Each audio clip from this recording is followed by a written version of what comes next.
ఓం మహాగణాధిపతయే నమః. ఓం గురుభ్యో నమః. ఓం శ్రీమాత్రే నమః. పరమేశ్వర స్వరూపమైనటువంటి జ్యోతిష, వాస్తు మరియు ఇతర అనేకమైనటువంటి శాస్త్రములను మనకు అందించినటువంటి మహర్షులకి నమస్కారం. హయగ్రీవ హయగ్రీవ హయగ్రీవేతి యో వదయత్తస్య నిస్సరతే వాణి జన్మకన్యా ప్రవాహవత్. అరుణాం కరుణాతరంగితాక్షీం ధృతపాశాంకుశపుష్పబాణచాపాం అనిమాదివిరావృతాం మయూకైః అహమిత్యేవ విభావయే భవానీం. శ్రీమాత్రే నమః. ప్రేక్షకులకి ఆ లలితాంబిక అమ్మవారి యొక్క అనుగ్రహం పరిపూర్ణంగా కలగాలని మనస్ఫూర్తి కోరుకుంటూ మనం ఈరోజు చెప్పుకోబోయే టాపిక్ ఏమిటంటే, చాలామంది వ్యాపారాలు చేస్తూ ఉంటారు. కొంతమందికి అద్భుతంగా కలిసి వస్తాయి, మరి కొంతమంది నష్టపోతూ ఉంటారు. అదేవిధంగా ఆ వ్యాపారాల్లో కూడా కొంతమంది పార్ట్నర్షిప్స్లో చేస్తుంటారు. అంటే అలాగా ఈ జాతకుడు ఇంకొకరు కలిసి పార్ట్నర్షిప్లో చేయడం, అందులో కొంతమంది ఓన్లీ ఇన్వెస్ట్మెంట్ చేయడం, అవతల వాళ్ళు చూసుకోవడం, ఇలా రకరకాలుగా ఇద్దరు ముగ్గురు కలిసి చేస్తూ ఉంటారు. అయితే ఈ వ్యాపార విషయాల్లో చాలామంది ఏమనుకుంటారంటే, నక్షత్రం టు నక్షత్రం, అంటే వీళ్ళది పలానా నక్షత్రం, అవతల వాళ్ళది ఇంకో నక్షత్రం అయినప్పుడు ఆ నక్షత్రాలు కలిస్తే చేయొచ్చు, నక్షత్రాలు కలవకపోతే వ్యాపారం పార్ట్నర్షిప్ చేయకూడదు అనుకుంటారు. అది పూర్తిగా రాంగ్, గుర్తుపెట్టుకోండి. అసలు అది ఎలా చూడాలి? ఎవ్రీ లగ్న అంటే 12 లగ్నాలు, మనకి లగ్నం తెలియని వారు రాసి చూసుకోండి, బట్ లగ్నమే చూసుకోవాలి. ప్రతి లగ్నానికి అసలు వ్యాపారం అభివృద్ధి అవ్వడానికి ఏం చేయాలి, ఒకవేళ పార్ట్నర్షిప్స్ చేస్తున్నాము కానీ పాడైపోయింది అన్నప్పుడు దానికి రెమెడీ ఏం చేసుకోవాలి, అసలు పార్ట్నర్షిప్ చేయడానికి మీ లగ్నరీత్యా సప్తమ స్థానాధిపతి ఎవరు చూడాలి, అదేవిధంగా మీరు ఏదైనా ఒక వ్యాపారం చేసుకోవాలంటే అసలు మీ జాతకంలో ఏం చూసుకోవాలనేటువంటి విషయాలు మనం ఇప్పుడు తెలుసుకుందాం. ఇక సింహలగ్నము, సింహరాశి, ముఖ్యంగా లగ్నం నుంచి చూసుకోండి. బిజినెస్ ఇది ఆట కాదు, కాబట్టి సింహలగ్నం వారికి ఉన్నటువంటి గొప్ప తత్వం ఏంటంటే ఒక యూనిక్నెస్. నేను అందరిలా కాకుండా డిఫరెంట్గా చేస్తాను, ఇదే మీ బిజినెస్కి గొప్ప శక్తి. ఇది బాగా అర్థం చేసుకోండి.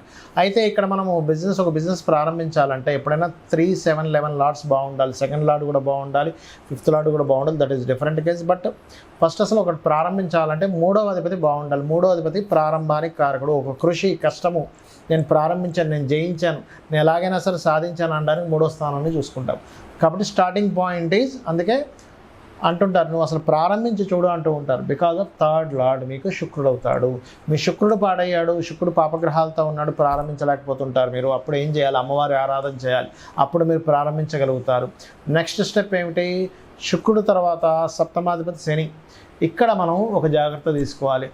పార్ట్నర్స్ని తీసుకునేటప్పుడు పార్ట్నరు మనకి ఎట్లా వస్తున్నాడు, మనకు అప్పుగా రూపంలో ఇస్తాడు. కొంతమంది పార్ట్నర్స్ ఎట్లా ఉంటారంటే, నేను నీ బిజినెస్లో ఎంటర్ అవుతాను, బట్ నేను నీకు ఇంత వడ్డీకి డబ్బులు ఇస్తాను, నువ్వు నాకు ఇంత వడ్డీ అనేవి, నాకు పార్ట్నర్షిప్ కాదంటారు. అలాంటివి ప్రమాదం సింహలగ్నం వారికి. ఎందుకంటే అక్కడ బిజినెస్ బాగా సాగింది, ఫైన్, బాగా సాగలేదు, పార్ట్నర్ ఏం చేస్తాడు, నేను నీకు పార్ట్నర్ అంటాడు కానీ వడ్డీ రూపంలో తీసుకున్నాడు, కాబట్టి అక్కడ ఇబ్బంది వస్తుంది. ఇది బాగా గుర్తుపెట్టుకోండి.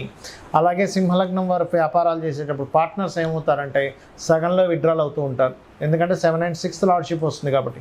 మరి పార్ట్నర్షిప్ బాగుంది, బాగాలేదు, బాగుంటుందా బాగోదు అని తెలుసుకోవాలంటే మీరు సప్తమ స్థానాధిపతి అయిన శని యొక్క స్థితి బాగుండాలంటే ఎగ్జాల్టెడ్ పొజిషన్లో ఉండడం, నీచంలో లేకపోవడం, పాపగ్రహాల మధ్యలో లేకపోవడం, దానికి మంచి పోర్ట్ఫోలియో రావడం చూసుకోవాలి. మరి ఒకవేళ మీ శని బాగున్నాడు లేదో నాకు అర్థం కావట్లేదండి, కానీ నాకు పార్ట్నర్షిప్స్తో ఇబ్బంది వస్తుంది అన్నప్పుడు మీరు నవగ్రహాల్లో కుజ, కేతు మరియు శని గ్రహాల దగ్గర దీపారాధన చేయండి. ఇక ఫైనల్గా మీకు ధనాన్ని ఇచ్చే, అంటే లాభాన్ని ఇచ్చే కారకుడు ఎవరంటే బుధుడు అవుతాడు. కాబట్టి బుధగ్రహం బాగుంది, అప్పుడు ఏమవుతుంది, ఈ వ్యాపారంలో లాభాలు రావడం ప్రారంభమవుతాయి. ఎందుకంటే ధనాధిపతి, లాభాధిపతి బుధుడు. మీకు బుధుడు ఎంత బాగుంటే మీ లైఫ్లో, బిజినెస్లో అంత చక్కగా రాణిస్తారు. ఈ బుధుడు ఎక్కడున్నాడో కూడా చూసుకోవాలి. ధనాధిపతి అవుతాడు కాబట్టి సర్వీస్ ఓరియంటెడ్లో ఉన్నాడా, ప్రోడక్ట్ ఓరియంటెడ్ దాంట్లో డబ్బులు ఇస్తున్నాడా చూసుకోవాలి. ఒకవేళ బుధుడు మీకు పాడవడం ద్వారా దేని ద్వారా జరుగుతుంది, మీకు రాజ్యోగకారకుడైన కుజుడు ద్వారానే జరుగుతుంది ఒక్కోసారి.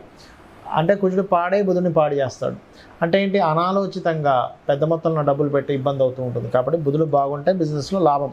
మరి బాలేడు, ఓం మధుసూదనాయ నమః అనే నామస్మరణ చేస్తూ స్కందుడి యొక్క ఆరాధన, నరసింహస్వామి యొక్క ఆరాధన లేదా ఆంజనేయ స్వామి యొక్క ఆరాధన రెగ్యులర్గా చేసుకుంటూ ఓం ఇంద్రగోప పరిక్షిప్త స్మరతూనా భజంగికాయే నమః అనేటువంటి మంత్రాన్ని రోజు 40 నిమిషాలు మినిమం చేయండి. మ్యాక్సిమం ఎంతైనా చేయొచ్చు.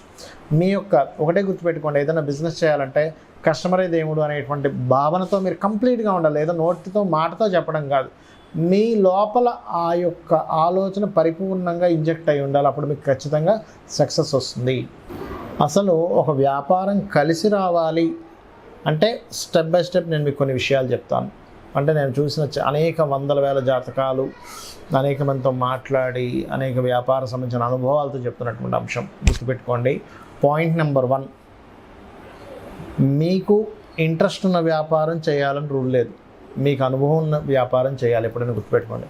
ఇంట్రెస్ట్ వేరు, అనుభవం వేరు. ఇంట్రెస్ట్ ఉందండి, ఫైన్, దానిలో కూడా రాణించవచ్చు. కాబట్టి దానికి ఎంత కష్టపడాలనేది ఒక క్యాలిక్యులేషన్ చేయాలి. ఇక్కడ ఒక వ్యాపారం మనం ప్రారంభించేటప్పుడు ఆల్రెడీ డిమాండ్ ఉన్న వ్యాపారం మనం చేస్తున్నామా, డిమాండ్ని క్రియేట్ చేస్తున్నామా? అంటే చిన్న ఎగ్జాంపుల్ చెప్తా. డిమాండ్ ఉన్న వ్యాపారం అంటే ఏమిటి? ఇప్పుడు స్కూల్స్ స్టార్ట్ అవుతాయి. నెక్స్ట్ స్కూల్ బ్యాగ్స్ అమ్మడం ఇస్ డిమాండ్ ఉన్న వ్యాపారం. మనకు మొన్న కోవిడ్ వచ్చింది. ఆ టైంలో మాస్కులు బాగా అమ్ముడుపోయాయి. బాగా వర్షం పడుతున్నప్పుడు మిరపకాయ బజ్జీలు ఎవరైనా కొనుక్కుంటారు. బాగా ఎండగా ఉన్నప్పుడు ఈ జ్యూస్ సెంటర్స్ కానీ, చెరుకు రసం బండ్లు కానీ ఇవన్నీ ఆటోమేటిక్గా అమ్ముడుపోతాయి. దాని గురించి మీరు పెద్దగా పబ్లిసిటీ చేయక్కర్లేదు. మనిషికి అవసరం, అవసరం బట్టి కొనేసుకుంటాడు, అర్జెంట్.